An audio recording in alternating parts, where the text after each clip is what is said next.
नमस्कार मित्रों, कुंडली दर्शन 8 में आप लोगों का स्वागत है। मित्रों, अक्सर जब हम मंदिर में जाते हैं तो पंडित जी हमें चरणामृत देते हैं।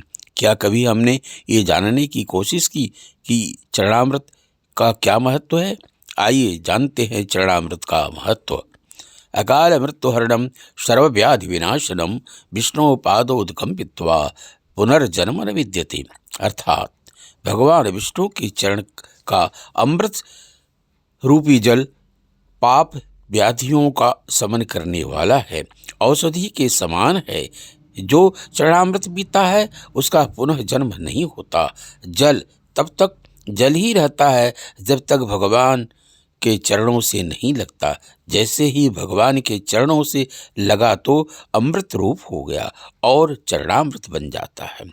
जब भगवान का वामन अवतार हुआ और वे राजा बलि के यज्ञशाला में दान लेने गए, तब 3 पग में 3 रोक में उनका चरण चला गया तो ब्रह्मा जी अपने कमंडलों में से जल लेकर भगवान के चरण धोए और फिर चरणामृत को अपने कमंडलों में रख लिया।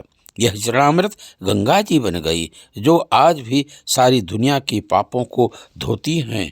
ये शक्ति उनके पास कहाँ से आई? ये शक्ति भगवान के चरणों की, जिस पर ब्रह्मा जी ने साधारण जल चढ़ाया था, पर चरणों का स्पर्श होते ही बन गई गंगा जी।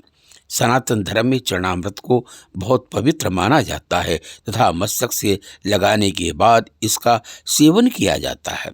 भगवान श्री राम के चरण धोकर उसे चरणामृत के रूप में स्वीकार करके केवल न स्वयं भवबाधा से पार हो गया बल्कि अपने पूर्वजों को भी तार दिया।